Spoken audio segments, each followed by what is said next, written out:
యేసుక్రీస్తు నామంలో బెతస్తా విడుదల పరిచయం తరపున మీ అందరికీ ప్రేమపూర్వకమైన వందనాలు తెలియజేస్తున్నాను. ఇది నా వాక్య ధ్యానము. 112వ కీర్తన మొదటి వాక్యాన్ని ధ్యానించుకుందాం.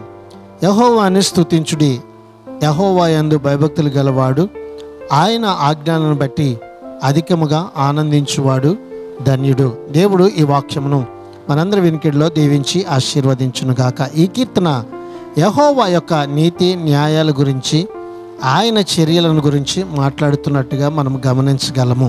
దేవుడు మానవ హృదయాల్లో చేసే పని ఫలితం ఈ కీర్తనలో చూడవచ్చు.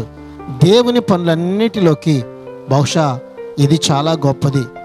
ఏ మనిషిలోనైనా నిజమైన నీతి న్యాయాలు ఏ మాత్రం ఉన్నా అందుకు స్తుతించవలసినది యెహోవానే. దేవుని పట్ల భయభక్తులు కలిగి ఉండడం, ఆయన ఆజ్ఞలను పాటించడం దగ్గర సంబంధము గలవిగా ఈ వాక్యం మనకి తెలియపరుస్తుంది. కనుక ఇది నాన్న దేవుడు మనకి ఇచ్చినటువంటి ఈ వాక్యాన్ని బట్టి దేవుని యందు భయభక్తులు కలిగి ఆయన ఆజ్ఞలను బట్టి అధికంగా ఆనందిస్తూ ఆయన సన్నిధిలో చేరి ఆయనను స్తుతించి ఆయనను ఆరాధించి ఆయన నామాన్ని మహిమపరుద్దాం. అట్టి కృపను ధన్యతను ఈ దినాన్న దేవుడు మనందరికీ కూడా దయచేయునుగాక.